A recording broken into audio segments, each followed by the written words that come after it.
በእግዚአብሔር ፈቃድ ኢየሱስ ክርስቶስ ሐዋርያ የሆነ ጳውሎስ በኤፌሶን ላሉ ቅዱሳን በክርስቶስ ኢየሱስ ላሉ ምእመናን ከእግዚአብሔር ከአባታችን ከጌታም ከኢየሱስ ክርስቶስ ጸጋና ሰላም ለእናንተ ይሁን። በክርስቶስ በሰማያዊ ስፍራ በመንፈሳዊ በረከት ሁሉ የባረከን የጌታችን የኢየሱስ ክርስቶስ አምላክና አባት ይባረክ። ክብር ለጌታ ይሁን። በክርስቶስ በሰማያዊ ስፍራ በመንፈሳዊ በረከት ሁሉ የባረከን የጌታችን የኢየሱስ ክርስቶስ አምላክና አባት ይባረክ የሚለውን እያየን ያለነው ቁጥር 3 ላይ በሰማያዊ ስፍራ ማለት ምን ማለት እንደሆነ አይተን ነበረ።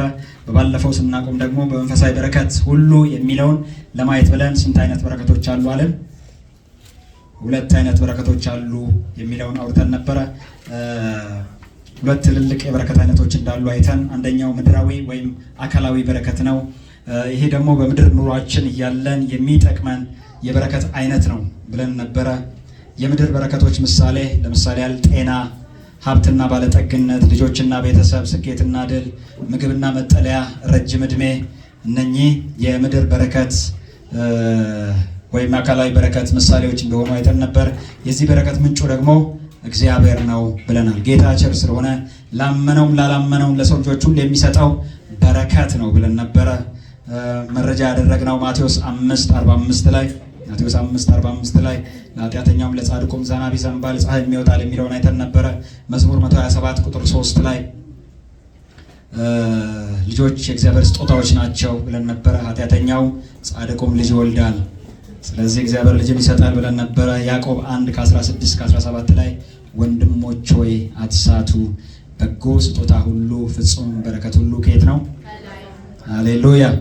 እንደ አማኝ በምድራዊ በረከት ለመባረክ ምን እናድርግ የሚለውን አይተን ነበረ። አስቀድመን እግዚአብሔርንና ስርዓቱን መፈለግ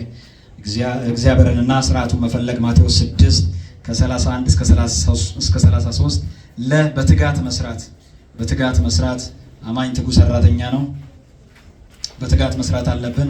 ምሳሌ 10:4 ላይ ምሳሌ 10:4 ዘዳግም 8:18 ሁለተኛ ተሰሎንቄ 3:10 ዘፍጥረት 24:1 ዘፍጥረት 39 ከ2 እስከ 3 ዘፍጥረት 39 ቁጥር 23ን አይተን ነበረ። ሐመርሃ ማድረግ ያለብን ምንድነው? ማድረግ ያለብን ለመባረክ የሚለውን ዘር መዝራት የሚለውን አይተን ነበረ። በሁለተኛ ቆሮንቶስ ምዕራፍ 9 ቁጥር 10 ላይ እንደገና ሉቃስ 6:38 ላይ ሁለተኛ ቆሮንቶስ 8 ከ1 እስከ 8 ኢንዴክስ አላየነው ነበረ። ሁለተኛ ቆሮንቶስ 8 ከ1 እስከ 5 ያለው የሚገርም ቃል ነው። መጸለይ ነው ያለብን። ምን ማድረግ አለብን? መጸለይ። ሁለተኛ ዜና 4:40 ላይ ያቤጽ እንደጸለየው አቤቱ መባረክን ባርከኝ፣ ሀገርን ማስፋ፣ እጅህም በእኔ ላይ ትሁን ብሎ እንደጸለየ እግዚአብሔርም የለመነውን ልመና ሁሉ ሰጠው እንደሚል መጸለይ ያለብን። ያዕቆብ 1:5 ላይ እንደገና ምሳሌ 3:13 እስከ 14 ዘጸአት 17 ከ9 እስከ 11 ሶስተኛ ዮሐንስ 1:1 እስከ 2 ያለውን መጸለይ እንዳለብን እንዳማኝ ተነጋግረን ነበረ። ዛሬ ወደምንነጋገርበት ወደ ሁለተኛው የበረከት አይነት ደግሞ መንፈሳዊ በረከት ነው። መንፈሳዊ በረከት የኤፌሶን መጽሐፍ የሚናገረው ስለዚህ በረከት ነው። በክርስቶስ በሰማያዊ ስፍራ በመንፈሳዊ በረከት ሁሉ የባረከን ነው የሚለው። በመንፈሳዊ በረከት ሁሉ የባረከን ጌታችን ኢየሱስ ክርስቶስ አምላክና አባት ይባረክ። ክብር ለጌታ ይሁን።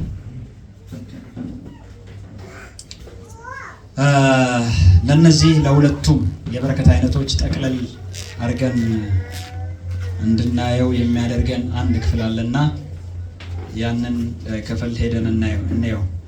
በአንደኛ ሳሙኤል ምዕራፍ 2 ላይ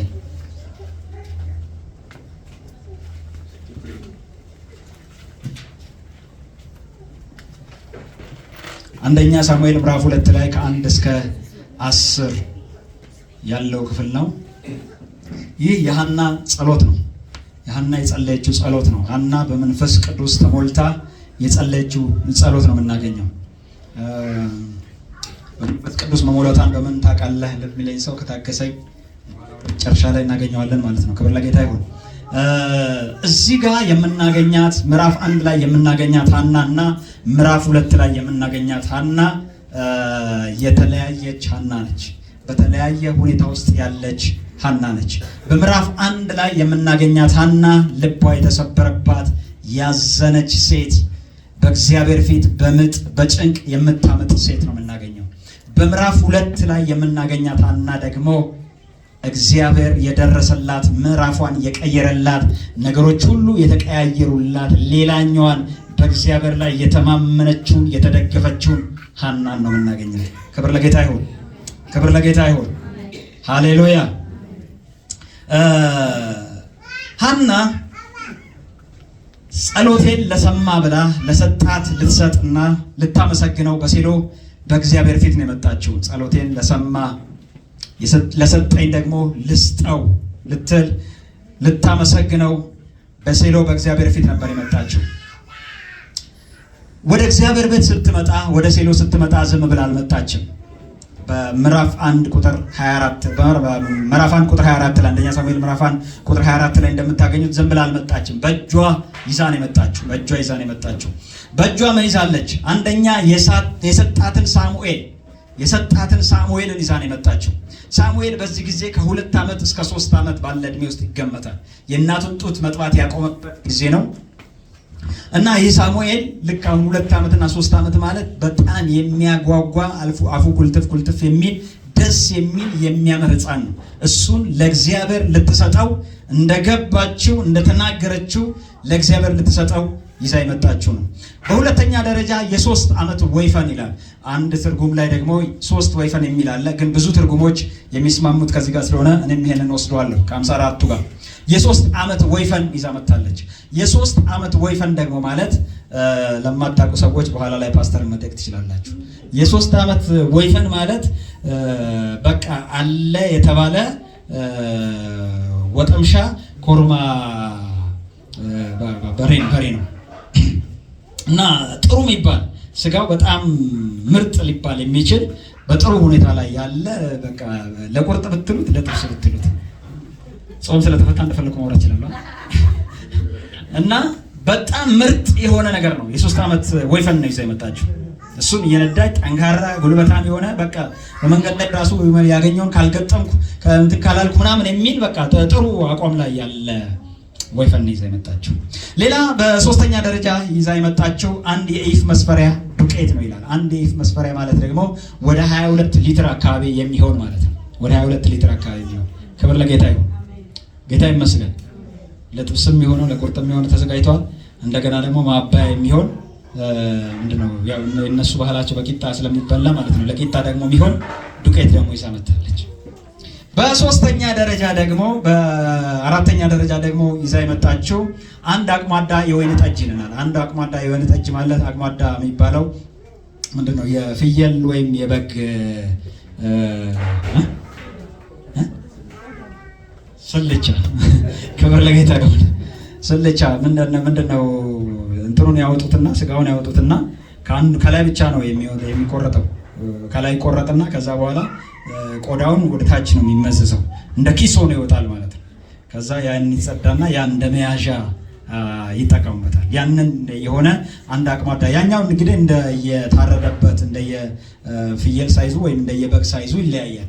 ግን ከ3 እስከ 5 ሊትር የወይን ጠጅ ይይዛል ተብሎ ይገመታል። እና የሚጠጣውም አለ፣ ማባያውም አለ፣ በሬውም አለ፣ ከዛ እንደገና ሳሙኤልም አለ። ይህንን ይዛ ነው በእጇ ወዴት የመጣቸው? ወዴት የመጣቸው? ወደ እግዚአብሔር ቤት የመጣቸው። ክብር ለጌታ ይሁን። ምን ላደረገልኝ ብላ ጸሎቴን ሰምቶም ለመለሰ አምላክ ብላ። ክብር ለጌታ ይሁን። ክብር ለጌታ ይሁን። እዚህ ቤት ጸሎት የሚሰማበት ቤት ነው። ሃሌሉያ። እዚህ ቤት የጸሎታችሁን ምላሽ የምትጨብጡበት ቤት ነው። ክብር ለጌታ ይሁን። ብዙዎች ጥያቄዎቻቸው ሲመለስ አይተናል። እንቆቅልሾቻቸው ሲፈታ አይተናል። በድንቅ በተአምራት ነገሮቻቸው ሁሉ ሲቀያየር አይተናል። ያጣነው ምንድነው ብትሉ የሚመለሱ ሰዎች፣ ለምስጋና የሚመለሱ ሰዎች፣ እንደ ሐና ይዘው የሚመለሱ ሰዎች። በምን አወቅህ? ቤቱን በማየት አውቃለሁ። ክብር ለጌታ ይሁን። ክብር ለጌታ ይሁን። ታውቃላችሁ አይደል? እኛ ለምጻሞች ሄዱና የተመለሱት ግን ወደ ክርስቶስ ለምስጋና የተመለሱት ግን ጥቂቶች ናቸው። ክብር ለጌታ ይሁን። ጌታ ይመስገን። እግዚአብሔር እንዲያደረገልኝ የምናምን ሚሊየን ብር ምናምን እንደዚህ አይነት ነገር ተአምርን ሰርቶ እጅ ያስገባልኝ። ታዲያ አስራቱ የታለ? ታዲያ መባው የታለ? ታዲያ በኩራቱ የታለ? ታዲያ ለእግዚአብሔር የሚሰጠው የታለ? ሐና ግን በእጇ ይዛ ወደ እግዚአብሔር ቤት ወደ ሴሎን መጣች። በሴሎ ስትመጣ በእጇ ብቻ አይደለም፣ በነፍሷም ደግሞ ታጥቃ ነው የመጣችው። ሃሌሉያ! በነፍሷ ቅኔ ምስጋናን ይዛ ነበር የመጣችው። ስለዚህ በሁለተኛ ሳሙኤል ምዕራፍ 1 ቁጥር 1 እና 2 ላይ ስናነበው እንዲህ ይላል፣ ሐና ስትጸልይ እንዲህ አለች፣ ልቤ በእግዚአብሔር ጸና፣ ቀንዴም በእግዚአብሔር ከፍ ከፍ አለ። አፌ በጠላቶቼ ላይ ተከፈተ፣ በማዳንህ ደስ ብሎኛል። እንደ እግዚአብሔር ቅዱስ የለምና፣ እንደ አምላካችን ጻድቅ የለምና፣ ካንተ በቀር ቅዱስ የለም አለች። ልቤ በእግዚአብሔር ጸና አለች። የሚባርክ እግዚአብሔር ነው ብዬ እንዳመንኩት ባርኮኛልና፣ እግዚአብሔር ቸር ነው እንዳልኩት በቸርነቱ ተአምራትን አድርጎልኛልና፣ እግዚአብሔር ጸሎትን ይሰማል ሰምቶም ደግሞ ይመልሳል እንዳልኩት ጸሎቴን ሰምቶ መልሶልኛልና፣ ልቤ በእግዚአብሔር ጸና። ድሮ ያመንኩት የሚረዳ እግዚአብሔር ነው፣ የሚያግዝ እግዚአብሔር ነው፣ የሚባርክ እግዚአብሔር ነው፣ የሚደርስ እግዚአብሔር ነው ብዬ እንደተማመንኩበት እንደዛው አድርጎልኛልና ልቤ በእግዚአብሔር ጸና አለች። ክብር ለጌታ ይሁን። ታውቃላችሁ ለሐና ልጅ ማለት ምን ማለት እንደሆነ ምዕራፍ 1 ማየት ነው። እኔ ከ10 ልጆች አልበልጥብሽምን ሲላት ቃና ጣውንቷ ስታበሳጫት ስታስቀናት፣ ሐና ደግሞ በምጥ ውስጥ ነበረች። ብዙ ስድቦችን ብዙ ትችቶችን ጠግባለች። ይቺ ሰው እግዚአብሔር ጎበኛት። ዳጌ እንዲህ ብሎ ዘመረ፣ ሰው አይሆንም ብሎ ጌታዬ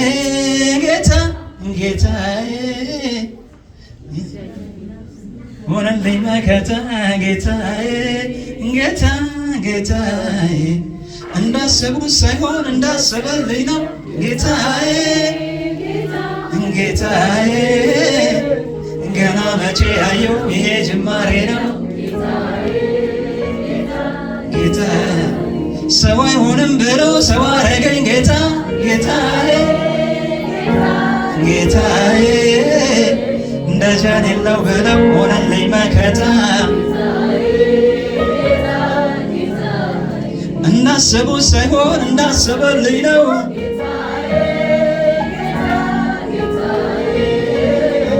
ገና መቼ አየሁ ይሄ ጅማሬ ነው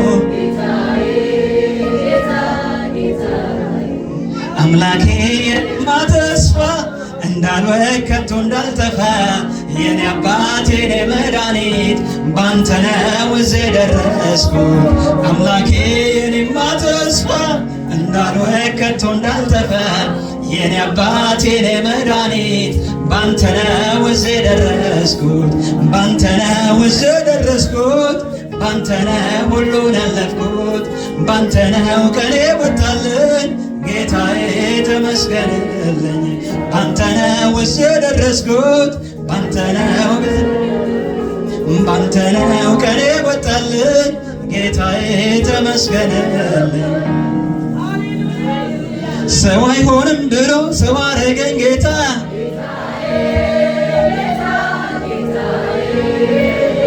እንደ ጃን የለው ብለው ሆነልኝ መከታ ጌታዬ እንዳሰቡት ሳይሆን እንዳሰበልኝ ነው ጌታዬ ገና መቼ አየሁ ይሄ ጅማሬ ነው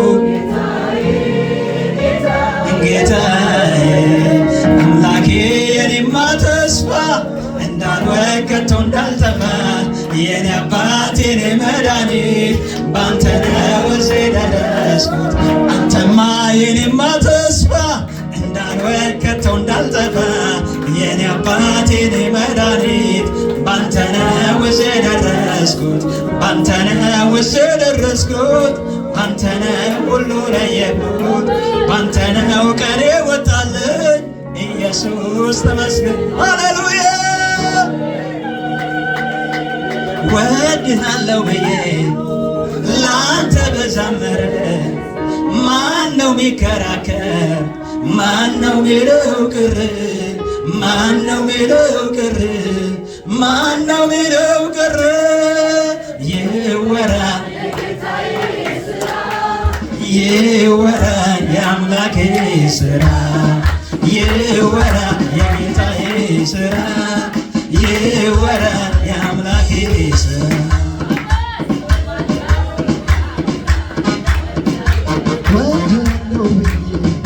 ላንተ ብዘምር ማነው ሚከራከር? ማነው ሚለው ቅር? ማነው ሚለው ቅር? ማነው ሚለው ቅር?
ሃሌሉያ ልቤ በእግዚአብሔር ልቤ በእግዚአብሔር ልቤ በእግዚአብሔር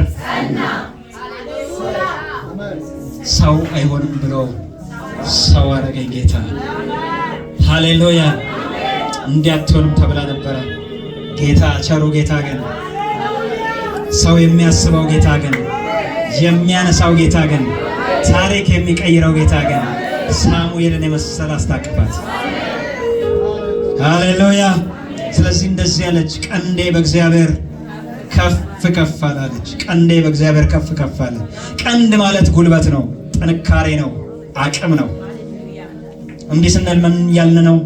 ጽናትን ያመለክታል፣ ያለ መናወጥን ያመለክታል። ቀንድ ጉልበት ሲሆን፣ ጥንካሬ ሲሆን፣ አቅም ሲሆን፣ ጽናትን ደግሞም ያለ መናወጥን ያመለክታል። ቀንድ ማለት ደግሞ ኃይል ነው። ኃይል ነው ስንል ኃይል ማለት ነው ደግሞ ነገሮችን ለመለወጥ፣ ነገሮችን ለመቀየር፣ ነገሮችን ለማንቀሳቀስ፣ ቅርጽ ለመስጠት የሚያስችል ጉልበት ማለት ነው። ክብር ለጌታ ይሁን። ቀንዴ በማን በእግዚአብሔር ምን አለ? ከፍ ከፍ አላለች። ቀንድ ደግሞ ክብር ነው።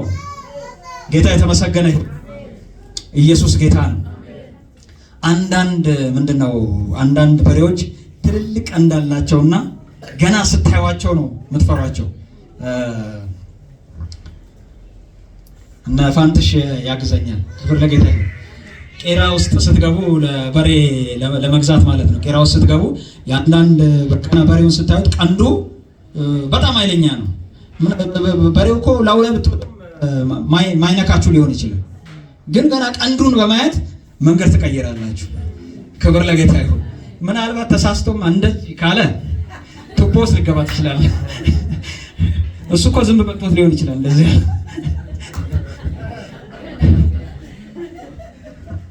ጌታ የተባረከ ይሁን።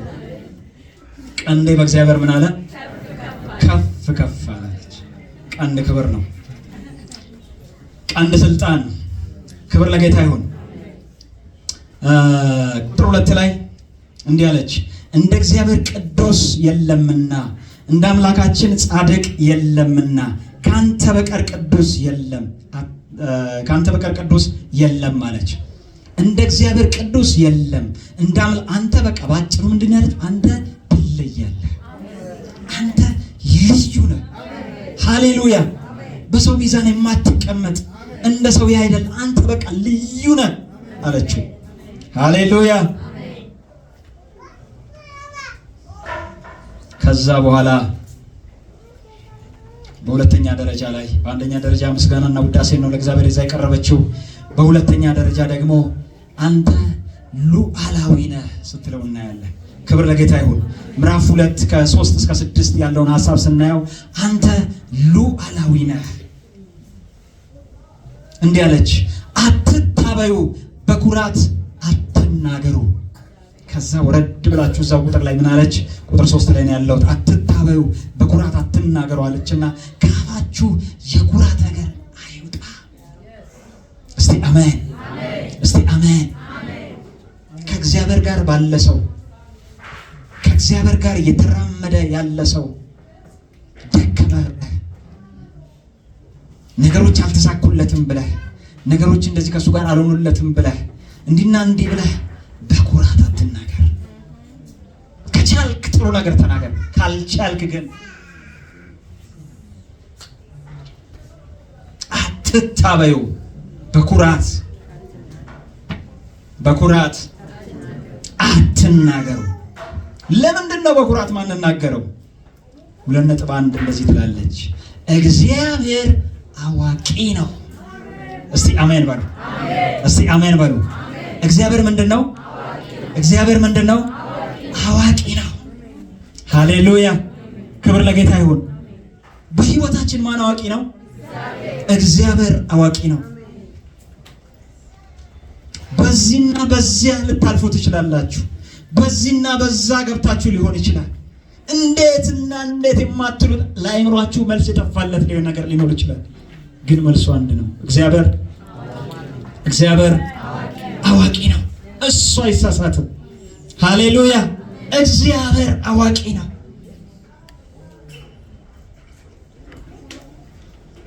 ለኔ ባይገባኝም ለኔ ባልረዳው እቺ ትንሽ ጭንቅላቴ ማየት የምትችለው ትንሽ ነው። መረዳት የምትችለው ትንሽ ነው። ትንሽ ድረስ ነው ሊሄድ የሚችለው። አላየውም፣ ዘልቄ አላየውም፣ አልፌ አላየውም፣ የዘላለሙን አላየውም፣ ረጅሙን መንገድ አላየውም። ትንሹን ነው የሚታየኝ። ትንሹን አይቼ ግን ለምን የምላቸው ነገር ሊኖሩ ይችል ይሆናል። ግን መልሱ አንድ ነው። እግዚአብሔር አዋቂ ነው አለች። ቀጥላ እንደዚህ አለች፣ እግዚአብሔር ስራውን የሚመዝን ነው። እስቲ አሜን።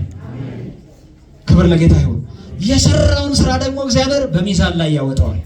ከሰራ ከፈጸመ ከጨረሰ በኋላ ማለት ነው። ዘፍጥረት ላይ የምናየው ይሄንን ነው። እግዚአብሔር ሲሰራ ውሎ በመጨረሻ ላይ የሰራውን ደግሞ አየ ይላል። እሱም ደግሞ ምን እንደሆነ አየ? መልካም እንደሆነ አየ ይላል። የፈጠረውን ነገር ሲመዝነው መልካም እንደሆነ አየ ይላል። አንደኛ ቀን መልካም እንደሆነ አየ፣ ሁለተኛ ቀን መልካም እንደሆነ፣ ሶስተኛ ቀን መልካም እንደሆነ አየ፣ አራተኛ ቀን መልካም እንደሆነ አየ፣ አምስተኛ ቀን መልካም እንደሆነ አየ፣ ስድስተኛ ቀን ሰውን ፈጠረና እጅግ መልካም እንደሆነ አየ ይላል። በሰባተኛው ቀን ነው ያረፈው። በስድስተኛው ቀን ሰውን ከፈጠረ በኋላ ሲጨርስ ሲፈጽም እጅግ መልካም እንደሆነ አየ።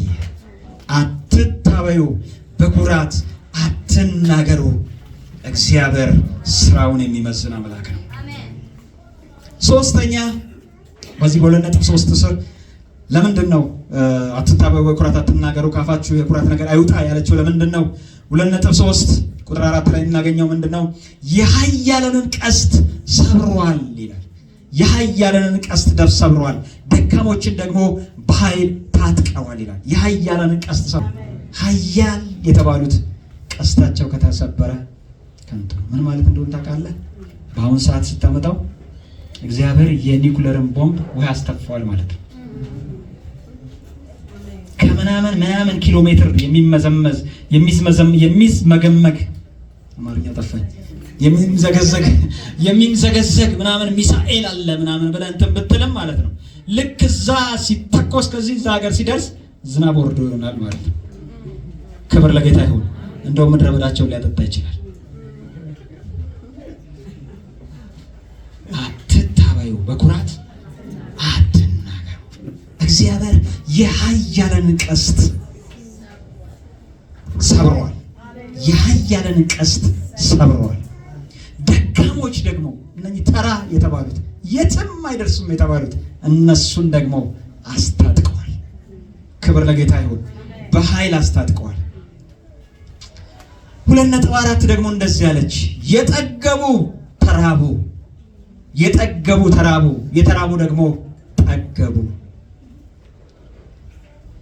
መካኒቱ 7 ወለደች። እነኛ ልጅ በልጅ የነበረችው ያቺ ሴት ደከመች፣ ፌዛው ታረገች፣ አለቀ፣ አከተመች። መካን የተባለችው ደግሞ የተሰደበችው፣ የተተቸችው፣ ብዙ ነቀፌታ የደረሰባት እሷ ምታቋት 7 ወለደች። በዘፍጥረት 21:7 ላይ ሳራ እንዲህ አለች፣ ሳራ ልጆችን እንደምታጠባ ለአብርሃም ማን በነገረው? እስቲ አሜን። ጌታ የተባረከ ይሁን። ሳራ ልጆችን እንደምታጠባ ለአብርሃም ማን በነገረው? የትኛዋ ሳራ? እማማ ሳራ፣ ወገቧ የገበጠው ሳራ፣ ማህፀኗ ሙት የሆነው ሳራ፣ ጡቶቿ የደረቁት ሳራ። ዛሬ ግን ታሪክ በሚቀይር ጌታ ታሪኳ ተቀይሮ ሳራ አቀፋ ልጆች እንደምታጠባ ለዛ ለአብርሃም ማን በነገረው? እስቲ አሜን፣ እስቲ አሜን። ይችላል። አትታበዩ በኩራት አትናገሩ። ልጅን የሚሰጥ ማን ነው? የሚባርክ ማን ነው? ኃይልን የሚያስታጥቅ ማን ነው? ሃሌሉያ። 2.5 ላይ በ2.5 በዚህ ውስጥ ደግሞ እግዚአብሔር አለች ይገድላል ደግሞም ያድናል፣ ወደ ሲኦል ያወርዳል ከሲኦልም ያወጣል። ሃሌሉያ። ሕይወት አለች በእግዚአብሔር እጅ ነው። ሞት አለች በእግዚአብሔር እጅ ነው። እግዚአብሔር ሲፈልግ ይገድላል። አንዳንድ ሰው እንዴት እግዚአብሔር ይገድላል ሊል ይችላል። ያ የታበየውን ሄሮድስን በትዕቢት የተወጣጠረውን ሄሮድስን በትል ለንጉሱ ክብር እንኳን በሚመጥን ነገር አይደለም የገደሉት። ታውቃላችሁ? ንጉስ ነው፣ በክብር ነው የወጣው። ክብሩን በሚመጥን አይደለም ራሱ የሞተው። በትል ነው የተበላው፣ በትል ነው ያስበላው። ታዲያ ሐናና ሰጲራን ማን ገደላቸው? እግዚአብሔር ይገድላል ደግሞም ያድናል። አለቀ ከተባለ ተፈጸመ ከተባለ ከተቆረጠ ነገር እግዚአብሔር ታሪክን ይቀይራል። አትታበዩ በኩራት አትናገሩ። እግዚአብሔር ወደ ሲኦል ያወርዳል ደግሞም አከተመ። በቃ የነሱ ነገር ተብሎ በሲኦል የተዘጋውን እግዚአብሔር ከሲኦል ሃሌሉያ እኔን እንዳወጣው እግዚአብሔር ከሲኦል ያወጣል። እግዚአብሔር ከሲኦል ያወጣል። ምን ውስጥ ገብታችሁ ይሆን ዛሬ? የእናንተ ጉዳይ ምን ውስጥ ይሆን? እርግጠኛ ነኝ ሲኦል ግን አልገባም። እርግጠኛ እርግጠኛ ነኝ ሲኦል ግን አልደረሰም። ሲኦል እንኳን ቢደርስ አለቻና እግዚአብሔር ከሲኦል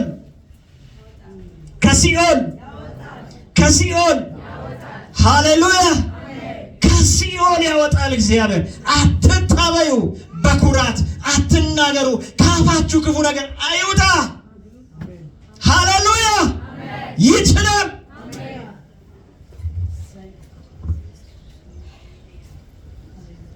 እንዲህ አለች። በሶስተኛ ደረጃ እግዚአብሔር ድሎችን ይገለባብጣል። እግዚአብሔር ድሎችን ይገለባብጣል። እንደዚህ ነው ያለችው። እግዚአብሔር ድሃ ያደርጋል፣ እግዚአብሔር ባለጠጋም ያደርጋል። እግዚአብሔር ድሃ ያደርጋል፣ እግዚአብሔር ደግሞ ምን ያደርጋል? ባለጠጋ ያደርጋል። ሶስት አይነት ሀብታሞች አሉ ይባላል። ሶስት አይነት ሀብታሞች አሉ ይባላል። አንደኛው መናጤ ሀብታም ነው።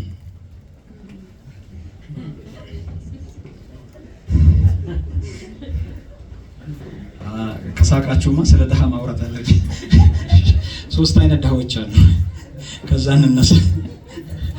ሶስት አይነት ድሃዎች አሉ። አንደኛው የድሃ ድሃ ነው። ከድሃ የወለል በታች ያለ ማለት ነው። የድሃ ኖርማል ድሃ አለ አይደል? ከዛ የወለል በታች ያለ፣ ከድሃ ወለል በታች ከሲ ሌቭል በታች እንደሚባለው ማለት ነው። ከድሃ ሌቭል በታች ያለ የድሃ ድሃ ይባላል። ከዛ ደግሞ ድሃ አለ። ከዛ ደግሞ ቀብራራ ድሃ አለ። ስታዩት በቃ ምን ዝንጥ ያለ ብራንድ የሚለብስ እንትን ያለ ምናምን፣ አንዳንዴም ጥሩ ሆቴሎች እየገባ ሚዝናና ምን የሚል ምናምን ቀብረር ያለ ድሃ አለ። ሀብታም ደግሞ ሶስት አለ። አንደኛ ያልኳችሁ መናጤ ሀብታም ነው። መናጤ ሀብታም ማለት ነው መኪና ሊኖረው ይችላል፣ ቤት ሊኖረው ይችላል፣ ድርጅትም ሊኖረው ይችላል። አንተ ወይኔ እያልክ እንትን ትላለህ። ጠጋ ስትል ግን ወደ እሱ ጋር ጠጋ ስትል ግን ይሄ ነው ማይባል የባንክ ዕዳ ይኖርበት ይሆናል፣ ወይ ደግሞ አራጣ ይኖርበት ይሆናል። እና ከወርወር ወይኔ ደግሞ አሁን የሚቀጥለው የባንክ ዕዳ እንዴት ነው የሚዘጋው? እንዴት ነው ደግሞ ያንን እንትን የምለው የሚል በጭንቅ ሰው ግን ምን ይላል? በስመ አብ እሱ እኮ የሚይዘው መኪና የሚኖርበት ቤት የምናምን ድርጅቱ ምናምን እሱ ይኸውልህ ምጥ ውስጥ ነው ያለው። የሚቀጥለውን እንዴት እንደሚደርስ እንዴት እንደሚዘላት ወይኔ ልዋረድ ነው በየቤተ ክርስቲያኑ በየምኑ እየዞረ እንደው እንዳልዋረድ እንደው እንዳልወርድ እባክህ እርዳን በምጥ ውስጥ ያለ መናጤ ሀብታም። መኪናውን እሱ ነው የሚነዳው፣ ግን የባንክ መኪና ነው። ቤቱ የሚኖርበት እሱ ነው፣ ግን የባንክ ቤት ነው። ሁለተኛው ደግሞ ሀብታም አለ። ይሄኛው ሀብታም በቃ ምንም ዕዳ የለበትም፣ ምንም የለበትም። ማድረግ የሚፈልገውን ነገር አንዳንድ ነገሮች ማድረግ ይችላል። ራሱን ችሎ ይኖራል። ጥሩ ገቢ ያለው፣ ለምንም ነገር አይጨነቅም። ንብረቶችም አሉት። በቃ በዚህ መልክ ይኖራል ማለት ነው። ሶስተኛው ደግሞ ከፍተኛ ባለሀብት አለ። ይሄ ከፍተኛ ባለሀብት ትልልቅ ስመጥር ድርጅቶች አሉት እና የትም ሀገር ቤተሰቡን ይዘው የትም ሀገር እየሄደ መዝናናት ይችላል። ትልልቅ ሆቴሎች መግባት ይችላል። የማየት የሚፈልጋቸው መጎብኘት የሚፈልጋቸው ማድረግ የሚፈልገውን ሁሉ ማድረግ የሚችል ሀብታም ነው።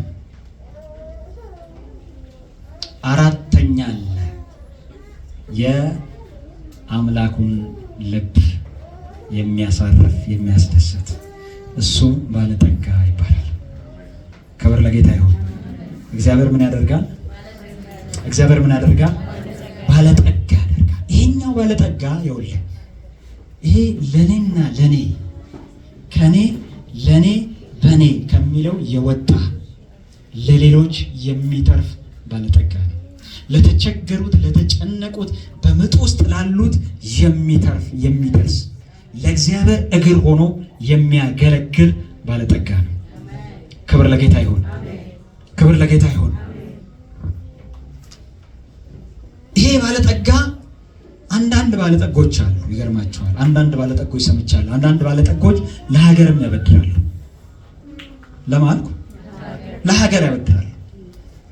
ሰውየው ለሀገሩ ያበድራል።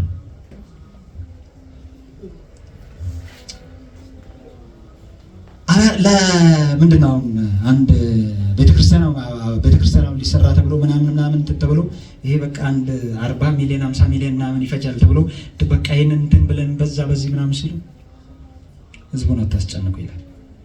እቺ ቃላል ስለሆነች ነው ከቨር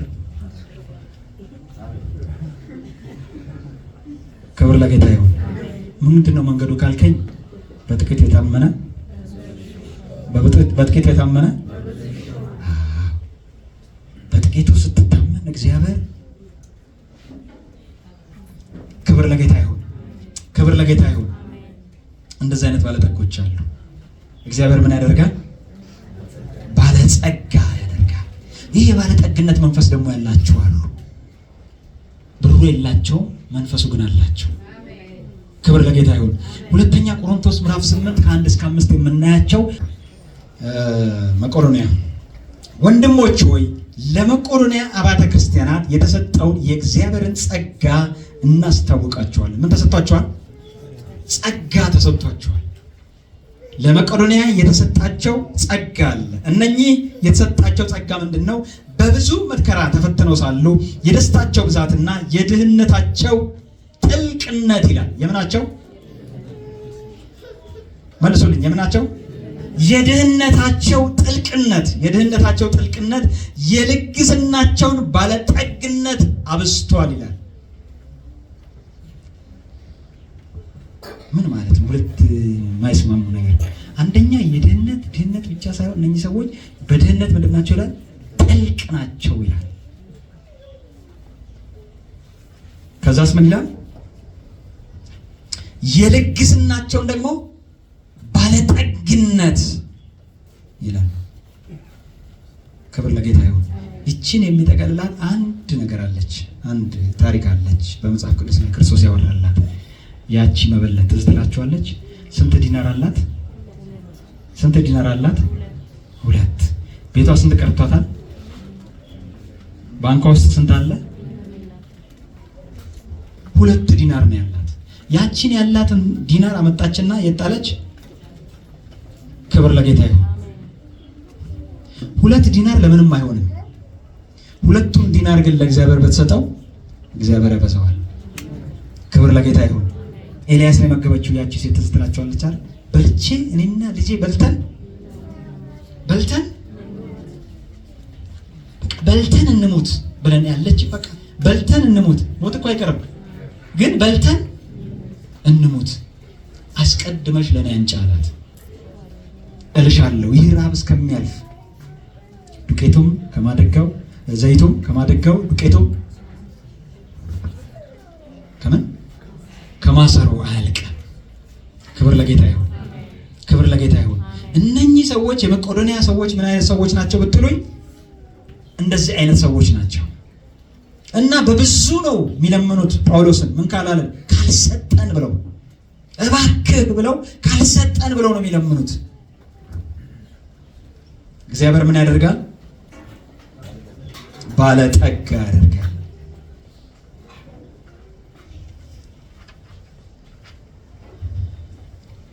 ሶስት ነጥብ 2 እግዚአብሔር ያዋርዳል፣ እግዚአብሔር ደግሞ ከፍ ያደርጋል። እግዚአብሔር ሲያዋርድም እግዚአብሔር ከፍ ሲያደርግ፣ አንድ ከፍ ስላደረገው ሰው ታወራለች። ከፍ እንዴት እንደሚያደርግ እግዚአብሔር ከመኳንንት ጋር ለማስቀመጥ ያዙልኝ። ከማጋር ከመኳንንት ጋር ለማስቀመጥ የክብርንም ዙፋን ለማውረስ አለች። ከመኳንንት ጋር ለማስቀመጥ የክብርንም ዙፋን ለማውረስ ችግረኛውን ከመሬት ያነሳዋል። ከየት ያነሳዋል? ከመሬት ያነሳዋል። ምስኪኑን ከጉድፍ ያነሳዋል አለች። ችግረኛውን ከመሬት ምስኪኑን ደግሞ ከጉድፍ ያነሳዋል። ምን ሊያደርገው? ከመኳንንት ጋር ሊያስቀምጠው፣ የክብርን ዙፋን ሊያወርሰው። ቸር እኮ ነው ጌታ፣ ቸር ነው። እንዴት ከመሬት አንስቶ ምስኪኑ ከመሬት የተነሳ ሰው ወንበር ነው እንጂ የሚሰጠው ዙፋን ይሰጠዋል እንዴ? ሰው ከጎዳና አንስተህ ልብስ ምግብ ነው የሚሰጠው። እግዚአብሔር ግን ከመኳንንት ጋር ያስቀምጣል። ይችላል።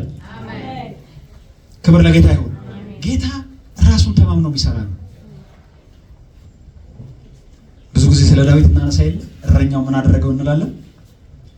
ንጉስ አደረገው እንለለ ዳዊትን እረኛው ምን አደረገው? ንጉስ አደረገው። እንዴት እረኛ ንጉስ ይሆናል?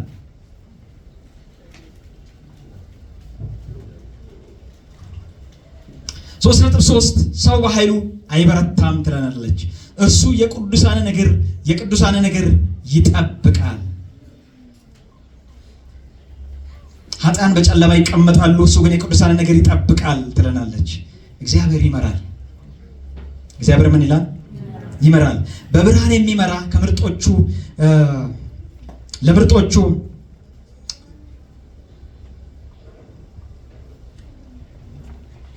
መንገድን የሚያሳይ እግዚአብሔር ነው። መክብብ 9 ቁጥር 11 ላይ እንደዚህ ይላል። መክብብ 9:11 እኔም ተመለስኩ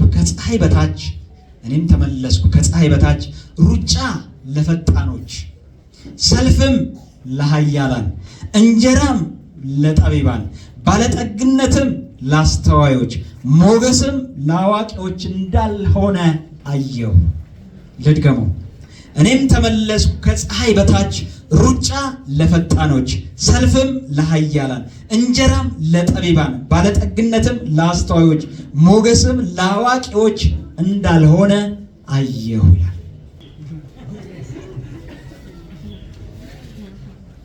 ባለጠጋ የሚያደርግ ማን ነው? ይህን አየ ጠቢቡ ሰለሞን። ይህን አየ። ምንም እንትን የሌለው ሰውዬ ሄዶ ንጉሥ ሲሆን አየ። ሀገር ሲመራ አየ።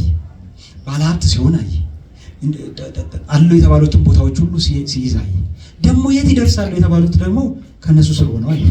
ከዛ እንደዚህ ያለ እኔም ተመለስኩ ከፀሐይ በታች ሩጫ ለፈጣኖች፣ ሰልፍም ለኃያላን፣ እንጀራም ለጠቢባን፣ ባለጠግነትም ለአስተዋዮች፣ ሞገስም ለአዋቂዎች እንዳልሆነ አየሁ ይልና ጊዜና እድልን ግን ሁሉን ያገናኛቸዋል ይላል። ምንና ምንን? ጊዜና እድልን። እግዚአብሔር አየህ ጊዜና እድልን ይሰጣል። የሀገራችን ሰው ደግሞ ጥሩ ተራች ነው። ጊዜ የሰጠው ቅል እንዴት ድንጋይ ይሰብራል? እግዚአብሔር ጊዜ ከሰጠው ግን ይሰብራል። ጊዜና እድልን እግዚአብሔር ይሰጣል። ሁለቱን እግዚአብሔር ያገናኛቸዋል። ጊዜና እድልን አገናኝቶ ላንተ ይሰጣል።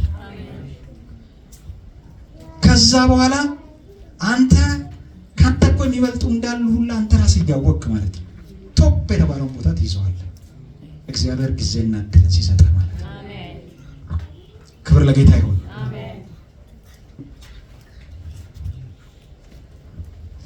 በአራተኛ ደረጃ እስከ ምድር ዳርቻ ድረስ ፈራጁና ዳኛው እግዚአብሔር ነው ትላለች። እስከ ምድር ዳርቻ ድረስ ፈራጁና ዳኛው እግዚአብሔር ነው። ስለዚህ ከእርሱ ጋር የሚጣላ የትም ይሁን የት ይደቃል ትላለች። እስከ ምድር ዳርቻ ድረስ እሱ ስለሚፈርድ ከእሱ ጋር መጣላት ያደቃል፣ ከሰማይ ያንጎደጉድባቸዋል ይላል። ማንም ይጣላ፣ ሰማይ ግን አይጣላ።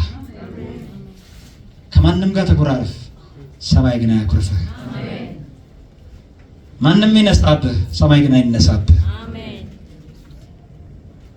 ከእሱ ጋር የሚጣሉ ይደቃሉ፣ እሱ ደግሞ ሰማይን ያንጎደጉድባቸዋል። ከዛ ቀጥላ እንደዚህ ትላለች፣ ለንጉሥ ኃይል ይሰጣል። ለማን? ለንጉሥ ኃይል ይሰጣል። ንጉሥ በሌለበት ዘመን እኮ ነው እናንተ። በእስራኤል ንጉሥ የለም።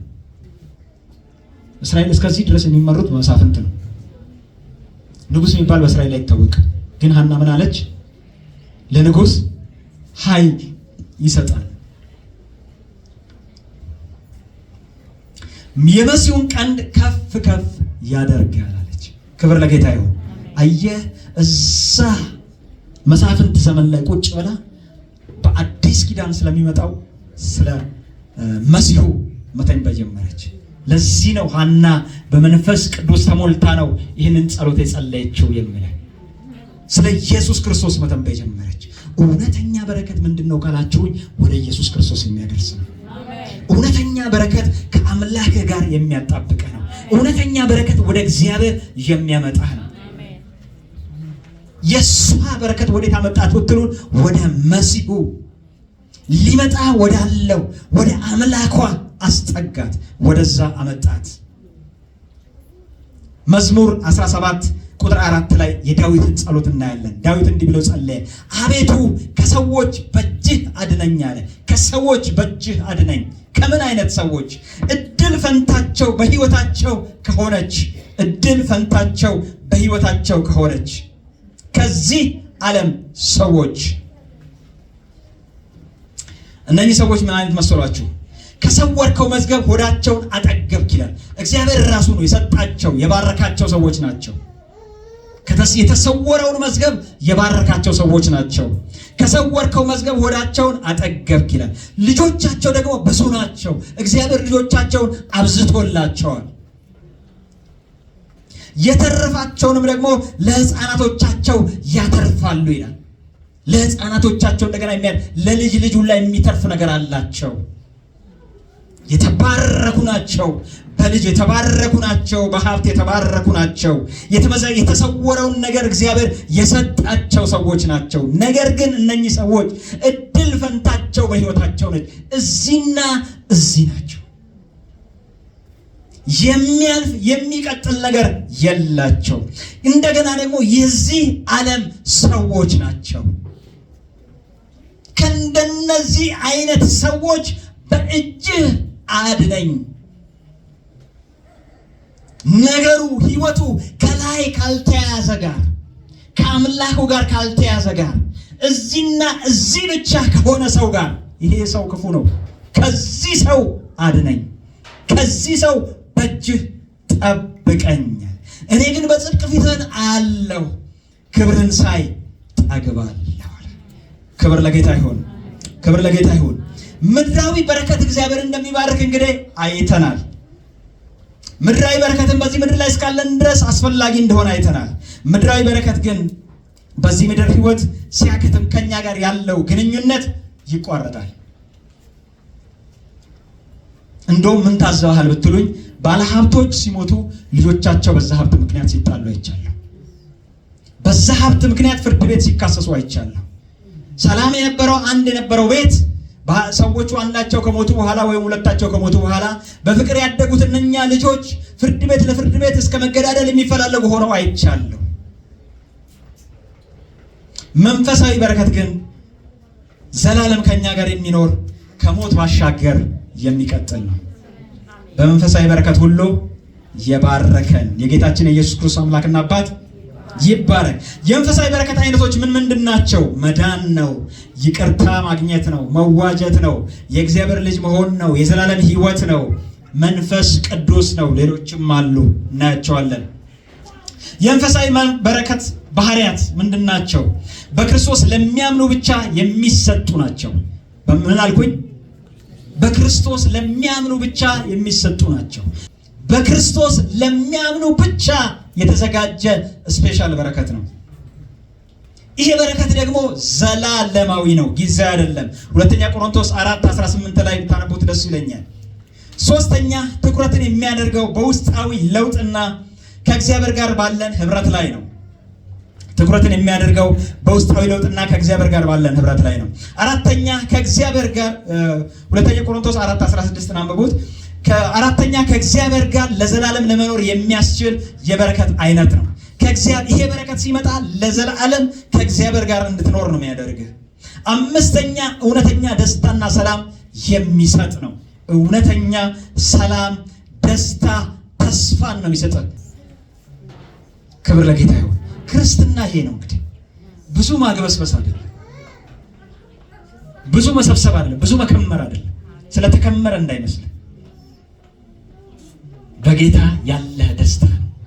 ከጌታ የተቀበልከው ደስታ፣ ሐሴት፣ ተስፋ ነው የሚያኖርህ። ክብር ለጌታ ይሁን። መሰረት የሚያደርገው ደግሞ ይህ በረከት በጸጋ ላይ ነው። ኤፌሶን 2:8-9 ማየት ትችላላችሁ። እግዚአብሔር ትልቅ የባረከን ባርኮት ወይም የሰጠን ስጦታ ራሱን ነው። እግዚአብሔር ትልቅ የባረከን ባርኮት ወይም የሰጠን ስጦታ ራሱን ነው፣ ክርስቶስን ነው፣ መንፈስ ቅዱስን ነው። አብ ራሱን ሰጠን። ኤርምያስ 24:7 አብ ራሱን ሰጠን። ኤርምያስ 24:7 ሁለተኛ ቆሮንቶስ 6:16 ሁለተኛ ቆሮንቶስ 6:16 ዮሐንስ 17:3 አብ ራሱን ሰጠን። አብ ራሱን ሰጠን። ኤርምያስ 24:7፣ ሁለተኛ ቆሮንቶስ 6:16፣ ዮሐንስ 17:3 ክርስቶስን ሰጠን። ገላትያ 2:20 ዮሐንስ 14:24 ዮሐንስ ወንጌል 14:24 ቆላስያስ 1:27 ሮሜ 8:10 ገላትያ 2:20 ዮሐንስ 14:20 ቆላስያስ 1:27 ሮሜ 8:10 መንፈስ ቅዱስን ሰጠን። ዮሐንስ 14:16-17 ዮሐንስ 14:16-17 ሮሜ 8:11 ኤፌሶን 1:13-14 ሁለተኛ ቆሮንቶስ 1:21-22 ሁለተኛ ቆሮንቶስ 1:21-22 ዮሐንስ 14:16-17 ሮሜ 8:11 ኤፌሶን 1:13-14 ሁለተኛ ቆሮንቶስ 1:21-22 የአንድ ማህበረሰብ ትልቅነት ወይም የአንድ ቤተክርስቲያን ታላቅነት የግለሰብ ኃያልነት የሚለካው እግዚአብሔር ከእርሱ ጋር በመኖሩና ባለመኖሩ ነው። ይሰማኛል? ትልቅነት የሚለካው እግዚአብሔር ከእርሱ ጋር በመኖሩና ባለመኖሩ ነው። ክብር ለጌታ ይሁን። አንዳንድ አልበል እንደው ብዙ አማኝ የሚመስለው ምንድን ነው መሰላችሁ? ትልቅ ቸርች የሚባለው ትልቅ አዳራሽ ያለው ከዛ መዓት ምዕመናን ያሉት ቦታ ተጣቦ ሁላ በር ላይ የሚቆምበት የሆነ ወይም ከውጭ የሚቀመጥ ምናምን ያለበት እንደዛ ነው የሚመስለው አይደለም። ትልቅ ቤተክርስቲያን የሚባለው ትልቁ እግዚአብሔር ያለበት ነው። ትልቁ እግዚአብሔር ከተገኘ እሱ ትልቅ ቤተክርስቲያን። የሎዶቅያ ቤተክርስቲያን የሁላችሁ ሀብታም ቤተክርስቲያን ነች። ደረጃውን የጠበቁ ወንበሮች አሏት። ደረጃውን የጠበቀ አዳራሽ ነው። ሁሉ ነገር በስታንዳርድ የተሰራ ነው። ስለዚህ እንዲህ ትላለች፣ እንደው ሁሉ አለኝ ትላለች። እሷ ሁሉ ተሟልቷል፣ ሁሉ ሙሉ ነው ትላለች። የተጓደለ ነገር የለም ቤተክርስቲያን ውስጥ፣ ሁሉ ሙሉ ነው። ግን ኢየሱስ የለም። እነሆ በደጅ ቆሜ አንኳኳለሁ፣ ማንም በሩን ቢከፍትልኝ ወደ እርሱ እገባለሁ። ወደ ቤተክርስቲያኑ አይደለም ጭራሽ ኢየሱስ ወደ ግለሰብ ሄዶ ማንኳኳት የጀመረበት ቤተክርስቲያን ነች። እሷ ግን ሜጋ ቸርች ነኝ ትላለች። ትልቅ ቸርች ነኝ ትላለች። ሁሉ ነገር ተሟልቶልኛል ትላለች። አየህ፣ አዎ ጥቅስ ልጠቅስልኝ ትችላለህ። በስሜ 2ም 3ም ሆነ ተገኙበት እኔ እገኛለሁ የሚለውን ማለት ነው። የማይኖርበት ጊዜ አለ። እነኚህ የሎዶቅያ ቤተክርስቲያን በስሙ ነው የሚጀምሩት። ለወሬው ለአፋቸው ለመናገርማ ማይሉት ነገር ስርዓቱን ጠብቀው ነው የሚሄዱት። ግን ጌታ በልባቸው ላይ አልነገሰም። ጌታን በቸርቻቸው ላይ አላነገሱትም። የቤተ ክርስቲያን ትልቁ ነገር ብትሉኝ ጌታ ኢየሱስን ማንገስ ነው። ጌታ ኢየሱስ ካለበት እሱ ሜጋ ቸርች ነው። ክብር ለጌታ ይሁን። እኔ አረጋግጥላችኋለሁ ይሄ ቸርች ሜጋ ቸርች ነው። ክብር ለጌታ ይሁን። እግዚአብሔር በሙላት ያለበት ቸርች፣ እግዚአብሔር በክብር ያለበት ቸርች፣ መተህ ከእግዚአብሔር ጋር ተገናኝተህ ተነካክተህ የምትሄድበት ቸርች፣ እሱ ሜጋ ቸርች ነው።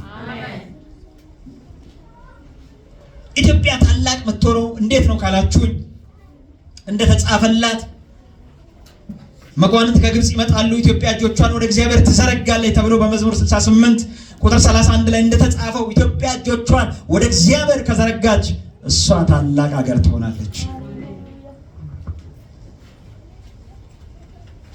ግለሰብ እንዴት ነው ትልቅ የሚሆነው ካላችሁኝ፣ ኢያሱ ምዕራፍ 1 ቁጥር 5 ላይ እግዚአብሔር አንድ ነገር ለኢያሱ ተናገረ። ተናጋሪው እግዚአብሔር ነው፣ የሚናገረው ለኢያሱ ነው። እንደዚህ ያለው በሕይወትህ ዕድሜ ሁሉ ማንም አይቋቋምህም።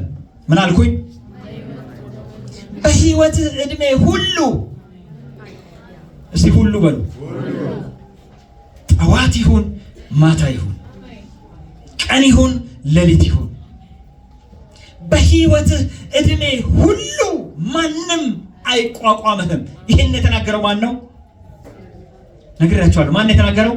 እግዚአብሔር ነው የተናገረው። እግዚአብሔር ለኢያሱ ነው የተናገረው። በሕይወትህ ዕድሜ ሁሉ ማንም አይቋቋምህም። ለምን?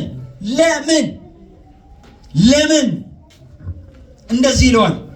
ከሙሴ ጋር እንደሆኑ እንዲሁ ከአንተ ጋር እሆናለሁ። አየህ፣ ሚስጥሩ ይሄ ነው። እስቲ አሜን። ከሙሴ ጋር እንደሆኑ እንዲሁ ከአንተ ጋር እሆናለሁ፣ አልጥልህም፣ አልተውህም። አየህ፣ እግዚአብሔር ከአንተ ጋር ሲሆን፣ እግዚአብሔር ሲቀድምልህ፣ እግዚአብሔር ሲመራ አንተን የሚቋቋም ኃይል አይኖርም። በፊትህ የሚቆም ነገር አይኖርም። እስቲ አሜን። እንደዚህ አሉት። ህዝቡ ደግሞ ተሰበሰበና እግዚአብሔር እንዲህ ካለው ካወራው በኋላ ህዝቡ ደግሞ ተሰበሰበና እዛው ምዕራፍ 1 ቁጥር 17 ላይ በሁሉም ለሙሴ እንደታዘዝን አሉት እንዲሁ ላንተ ደግሞ እንታዘዛለን፣ ብቻ አምላክ እግዚአብሔር ከሙሴ ጋር እንደነበረ ካንተ ጋር ይሁን። እስቲ አሜን። አንድ መስፈርትን ያቀረቡለት ለሙሴ በሁሉም እንደተገዛ፣ ለሙሴ በሁሉም እንደታዘዘን ላንተም እንታዘዝልሃለን፣ እንገዛልሃለን። ብቻ እስቲ ብቻ በሉ፣ ብቻ እግዚአብሔር አምላክ ከአንተ ጋር ይሁን። ፍጥረት የሚለው አንድ ነገር ነው። ፍጥረት የሚናገረው አንድ ነገር ነው። እግዚአብሔር ከአንተ ጋር ይሁን እንጂ በሁሉ እንገዛለን ነው የሚለው። ፈጣሪያችን ከአንተ ጋር ይሁን እንጂ፣ እኛን የሰራን ከአንተ ጋር ይሁን እንጂ፣ እኛን ካለመኖር ወደ መኖር ያመጣን ከአንተ ጋር ይሁን እንጂ ላንተ እንገዛለን ነው የሚለው። እስቲ አሜን። በመዝሙር 68 ከ7 እስከ 8 ላይ እንደዚህ ይላል፣ አቤቱ በሕዝብ ፊት በወጣህ ጊዜ፣ ቤት በወጣህ ጊዜ፣ በሕዝብ ፊት በወጣህ ጊዜ፣ በምድረ በዳም ባለፍክ ጊዜ ምድር ተናወጠች። ምድር ምን አለች? ተናወጠች ይላል። ከሲናም አምላክ ፊት፣ ከእስራኤል አምላክ ፊት ሰማያት አንጠበጠቡ። አቤቱ የሞገስን ዝናብ ለርስት አዘነበ፣ በደካም ጊዜ አንተ አጸናኸው ይላል። ክብር ለጌታ ይሁን። አንተ ከሕዝብ ፊት በወጣህ ጊዜ ከሲና አምላክ ፊት፣ ከእስራኤል አምላክ ፊት ሰማያት አንጠበጠቡ። በምድረ በዳ ባለፍክ ጊዜ ደግሞ ምድር ተናወጠች። ለምን? ፈጣሪዋ ወጥቷልና። ክብር ለጌታ ይሁን። አሁን የእስራኤልን ሕዝብ ከማየታቸው በፊት ማንን ነው የሚያዩት? ክብር ለጌታ ይሁን። ይኸውልህ ከአንተ በፊት እግዚአብሔርን አስቀደምክ ማለት ከአንተ ነገሩን ከመጋፈጥ በፊት ማን ነው የሚጋፈጠው? ከማን ጋር ነው የሚያወራው? ከማን ጋር ነው ዲል የሚያደርገው? ማንን ነው የሚያናግረው? ማንን ነው የሚያወራው? አየህ፣ እስራኤል እንዲህ ነው ያደረጉት። እነሱ ከመውጣታቸው በፊት እግዚአብሔርን አስቀደሙት። ሃሌሉያ። ከዛ በኋላ እነሱ እግዚአብሔርን ተከተሉ። ከዛ ኢያሱ ጋር ሊጋጠሙት የመጡት 31 ነገስታት ናቸው። ስንት አልኩ? 31 ነገስታት ናቸው። 31 ነገስታት ናቸው። 31 ሀገሮች ናቸው።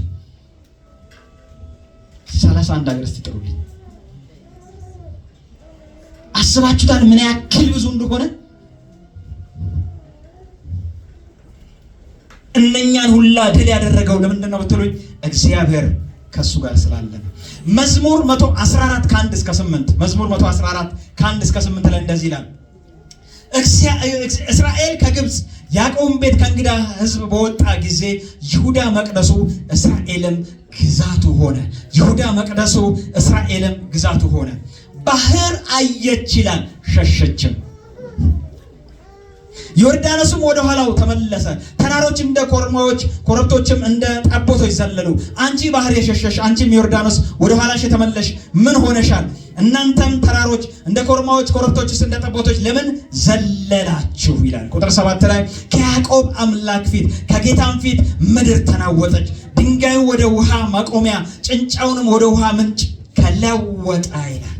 ክብር ለጌታ ይሁን። ክብር ለጌታ ይሁን።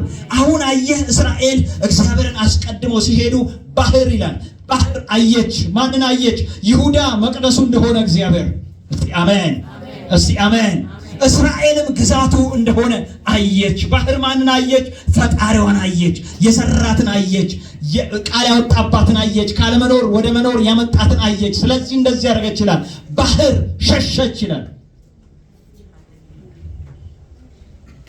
ዮርዳኖስ ደግሞ አለ። ዮርዳኖስ ምን እንዳደረገ ታውቃለህ? ዮርዳኖስ ምንድን ነው የሚለው? ወደ ኋላው ሸሸ። ምን ማለት እንደሆነ ታውቃለህ? አሁን አባይ ከየት ወዴት ነው የፈሰው? ከኢትዮጵያ ወደ ግብፅ ነው አይደል? በሱዳን አድርጎ የሚሄደው ልክ እግዚአብሔርን ሲያይ፣ ልክ እስራኤልን ሲያይ፣ ይሁዳ መቅደሱ እስራኤል ግዛቱ ያደረገውን ሲያይ ወደ ኋላው ተመለሰ። ወደ ዳገት መፍሰስ ጀመረ። ይችላል ይችላል ይችላል። ተፈጥሮ አምላካቸውን ያውቁታል። ብቻ እግዚአብሔር ካንተ ጋር ይሁን እንጂ፣ ብቻ አምላክህ ካንተ ጋር ይሁን እንጂ። የመጨረሻ ክፍል ላንብብ። አንደኛ ቆሮንቶስ ምዕራፍ 10 ከ1 እስከ 4። አንደኛ ቆሮንቶስ ምዕራፍ 10 ከ1 እስከ 4 አባቶቻችን ሁሉ ከደመና በታች ነበሩ ይላል። አባቶቻችን ሁሉ ከደመና በታች ነበሩ፣ ሁሉም በባህር መካከል ተሻገሩ፣ ሁሉም ሙሴን ይተባበሩ ዘንድ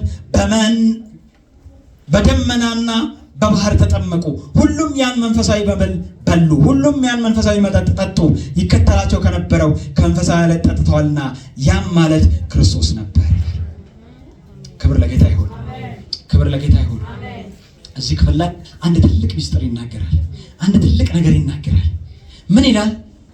አባቶቻችን ሁሉ ከደመና በታች ነበሩ፣ በባህር መካከል ሁሉም ተሻገሩ፣ ሁሉም ሙሴን ይተባበሩ ዘንድ በደመናና በባህር ተጠመቁ ይላል። ከዛ በኋላ ምን ይላል? መንፈሳዊ መብል በሉ፣ መንፈሳዊ መጠጥም ጠጡ ይላል። የት ነው መንፈሳዊ መጠጥ የጠጡት? ከውሃ ውጭ የጠጡት ነገር ታውቃላችሁ? መንፈሳዊ መብል በሉ፣ መንፈሳዊ መጠጥ ጠጡ ይለናል። እዚህ ቁጥር ላይ ይነግረናል። አይዟችሁ። ይከተላቸው ከነበረው ከመንፈሳዊ አለት ጠጥተዋልና፣ ይከተላቸው ከነበረው አለት ከመንፈሳዊ አለት ጠጥተዋልና፣ ያም ማለት ይላል ማን ነው? አሁን አልገባችሁ? አሁን አልገባችሁ? ቢገባችሁ እንደዚህ አትሆኑ። ይከተላቸው ከነበረ ከመንፈሳዊ ምን አለት ምን ብለዋል?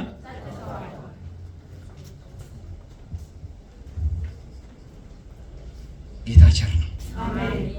ጌታ ቸር ነው። እንዴት ብዬ እንደምነግራችሁ አላውቅም። ጌታ ግን ቸር ነው። ጌታ ግን ቸር ነው። ለካ ታያላችሁ፣ ለካ እግዚአብሔር ይቀድማቸው ነበር። ደግሞም እግዚአብሔር ምን ይላቸው ነበር? ይከተላቸው ነበር። አሁን እነኚህ ሰዎች የሚቀድማቸውም እግዚአብሔር ሆኖ የሚከተላቸውም እግዚአብሔር ሆኖ እየተጓዙ እያሉ ተራቡ።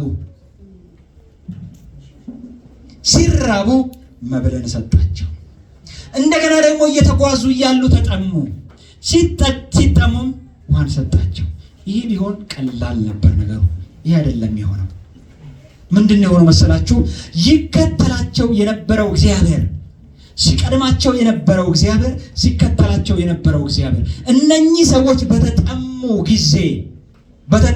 ጊዜ መጣና አለት ሆኖ ተቀመጠ። ከዛ ለሙሴ እንዲህ አለው፣ ይህንን አለት ምታው አለው። ይህንን አለት መታው። ሲመታው ውሃ ወጣ፣ ጠጡ። ከዛ በኋላ እነሱ እንደገና ጉዟቸውን ቀጠሉ። ይሄው አለት ተነሳና እንደገና ከኋላ ተከተላቸው። እየተከተላቸው ሄዱ። አሁንም እንደገና ተራቡ። አሁንም ሲጠሙ ይሄው አለት እንደገና መጣና ቁጭ አለ። አሁን እግዚአብሔር ደግሞ እንደዚህ ያለው፣ ይህንን አለት ተናገረው አለው። ለምን? ክርስቶስ አንዴ መከራን ስለሚቀበል፣ ሁለቴ መከራን ስለማይቀበል ማለት ነው። በዚህ ጊዜ ሙሴ 2 ጊዜ መታው ይላል። እንደውም ተነጫንጨው ማለት ነው። 2 ጊዜ መታው ይላል። በዚህ ምክንያት አትገባም ተባለ፣ እንትኑን ስላልፈጸመ። ግን ይሄ ከተላቸው የነበረው አለት መጣና ቁጭ አለና ይሄው አለት ተመታና ውሃ ወጣ። አሁን ሐዋርያው ጳውሎስ ይህንን በደንብ ስለተረዳ እንደዚህ ያለ፣ አያችሁ፣ እስራኤላውያኖች መንፈሳዊ መብልን በሉ፣ መንፈሳዊ መጠጥን ጠጡ። ከየት? ይከተላቸው ከነበረው አለት ጠጥተዋልና፣ ያም አለት ደግሞ አለ ክርስቶስ ነበረ። እስቲ አሜን፣ እስቲ አሜን። አየህ፣ ለካ እነሱ የሚያውቁት በዚህና በዚህ የሆነ ነገር እንዳደረገላቸው ነው። አይደለም የሆነው። ለካ እንደዚህ ነው። ይሄ ከፊታቸው የወጣ እግዚአብሔር እነሱን በረሃ ላይ ፀሐይ ሲሆንባቸው ከላይ ደመና ይሆንላቸዋል። እስቲ አሜን፣ እስቲ አሜን። ይህንን የምናየውን ደመና አይደለም ያመጣላቸው፣ የምናየውን ደመና አይደለም እንደዚህ የጋረደላቸው። ራሱ እግዚአብሔር ደመና ሆነላቸው። እስቲ አሜን፣ እስቲ አሜን። ክብር ለጌታ ይሁን። ከዛ ሲርባቸው ደግሞ በእጆቼ መዳፍ ላይ ቀርጬሻለሁ ያለ እግዚአብሔር ለካ በእጁ መዳፍ ላይ ሲቀርጽ እዛ እጁ መዳፍ ላይ ሁሉን ነገር አስቀምጦ ነው። ምግብ ሆነላቸው። ስለዚህ እንደዚህ ያለ መንፈሳዊ መብል በሉ። ከዛ እንደገና ሲጠማቸው ደግሞ ይሄው እግዚአብሔር እንደገና ውሃ ሆነላቸው። እስቲ አሜን፣ እስቲ አሜን። ዛሬ ክርስቶስ አለኝ የሚል አለ። ዛሬ ክርስቶስ ከኔ ጋር ነው የሚል አለ። ዛሬ ክርስቶስ ሕይወቴ ነው የሚል አለ። ሕይወቴን ለክርስቶስ ሰጥቻለሁ የሚል አለ። ክርስቶስን በላይ አንግሻለሁ የሚል አለ።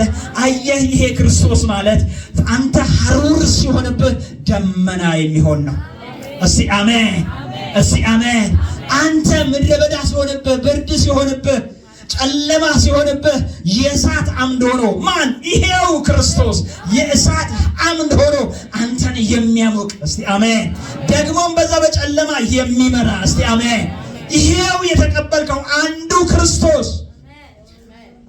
የእሳት አምድ የሆነ የሚመራ ነው። እስቲ አሜን። እንደገና ይሄው ክርስቶስ አንተ ሲጠማ ውሃ የሚሆን ነው። እንደገና ይሄው ክርስቶስ አንተን ለአንተ የህይወት እንጀራ የሚሆን ክርስቶስ። እስቲ አሜን፣ እስቲ አሜን። ጌታን ስናገኝ ያገኘነው ፉል ፓኬጅ ነው። ጌታ ሁሉ በሁሉ ነው። ጌታ ሁሉ በሁሉ ነው። ጌታን ስታገኝ ያላገኘኸው ነገር የለም፣ ያልተቀበልከው ነገር የለም። ባለፈው እንደነገርካችሁ ጌታን ማግኘት ማለት ማስተር ኪውን ማግኘት ነው። እስቲ አሜን፣ እስቲ አሜን። አንተ በተለያየ ሁኔታ ውስጥ ብታልፍ መልሱ አንድ ነው። መልሱ ክርስቶስ ነው።